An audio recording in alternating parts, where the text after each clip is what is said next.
تعالوا يلا بينا، لسه بتشتري القمر الدين من بره، هنعمله النهارده ب5 جنيه وهنعمل منه كميه حلوه جدا وبتركات اول مره تعرفوها. بس اهم حاجه ما تنسيش اللايك من ايدك الجميله لاختك حبيبتك.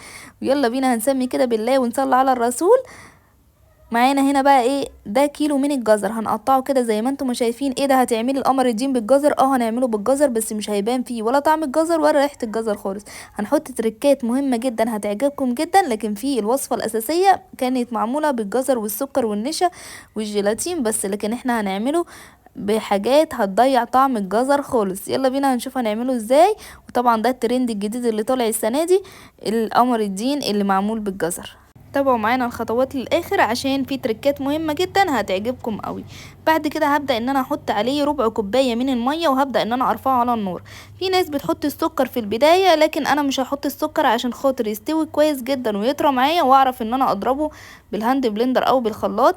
لكن لو حطيت السكر في البداية معاه مع السليق الجزر، طبعا هيتعبك جدا في الضرب، وهي مش هيتضرب بسهولة. لكن انا بدأت ان انا هنا ضربته على طول في ثواني. هبدأ بقى ان انا احط بقية المكونات عليه، وزي ما انتم شايفين هنا طبعا انا اتضرب معانا كويس جدا. طبعا الاستمرار في الضرب بيخليه ينعم جدا ويبقى عامل زي البوريه كده زي ما انتم شايفين كده بالظبط. تعالوا بقى نحط بقية المقادير اللي عليه. هنجيب كده كوباية وهنحط فيها معلقتين من النشا. وبعد كده هبدأ ان انا احط كمان معلقة كبيرة من الجيلاتين، ده جيلاتين اللي هو الحلال. هبدأ بقى ان انا اضيف عليه كده المية، نص كوباية من المية، وهبدأ ان انا ادوبهم كويس جدا. وبعد كده هبدأ ان انا اضيفهم بقى على الجزر بتاعنا. ده كده الايه الوصفة الاساسية لغاية كده اللي هي معمولة بالجزر. وبعد كده حطينا عليها كوباية من السكر، هضربها كده كويس جدا. بعد كده هبدأ بقى ان انا ارفعها على النار. هنحط بس ايه معلقة من الملح الليمون. ملح الليمون بيديله مزازة كده زي القمر الدين، بيبقى فيه نسبة مزازة كده اللي بيتباع بره. وطبعا شايفين الحاجات اللي بتطلع كده من الجزر، الفقاعات ديت دي خلي بالكم عشان بتلسع جامد، يعني يبقى في ايدينا كده الغطا ونقلب ونغطي على طول.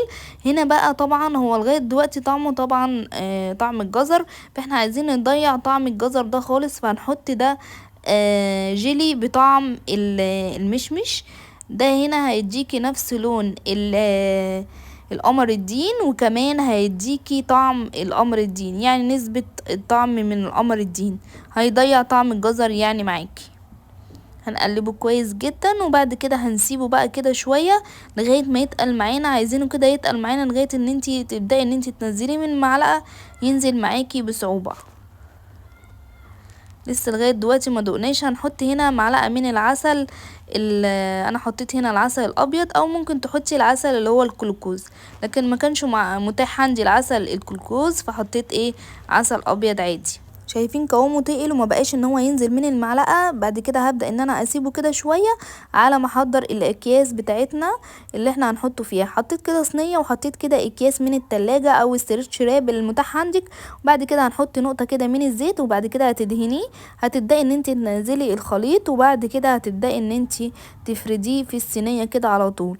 طبعا هنا ممكن تسيبيه 3 ايام ان انت مثلا في الهوا كده وينشف براحته، وممكن تحطيه في التلاجة او في الفريزر تستعمليه على طول، وتحطيه كده في اكياس تلاجة وتشيليه على طول في التلاجة او الفريزر وتطلعيه وتستعمليه على طول. لان احنا كده كده بنعمل طبعا القمر الدين بنحتاج ان احنا كده كده بندوبه في المية، او نعمل منه الخشاب برضو بيتدوب في المية. فعامة بيبقى مش هتفرق خالص ان هو مثلا تسيبيه ان هو ينشف. لكن انا حبيت ان انا اجربه ان هو ينشف كده زي القمر الدين اللي بيتباع بره. فبتسيبيه 3 ايام بره، وبعد كده بتبداي ان انت تحطيه في التلاجة زي ما انتم ما شايفين كده. بيبدأ ان هو يتماسك ويتماسك بالشكل اللي انتم شايفينه ده. اتمنى لو وصلتوا لغايه هنا وعجبكم الفكره ما تنسونيش في اللايك والاشتراك وكومنت حلو منكم. ولو لسه ما اشتركتش في القناه اشتركي في القناه عشان كل وصفاتنا اللي جايه هتعجبكم جدا. وزي ما انتم ما شايفين كده مفيش اسهل من كده، طعم ريحه المشمش وطعم المشمش فيه نسبه منه. تعالوا بقى نجربه مع بعض ونقول برضو رأينا في طعمه بقى لما بيتعمل قمر الدين هيبقى طعمه ايه. هنجيب كده كوباية ونحط فيها معلقتين من النشا، هندوبهم في كوباية من المية، وهنبدأ ان احنا هندوبه كويس جدا لغاية ما يفك معانا.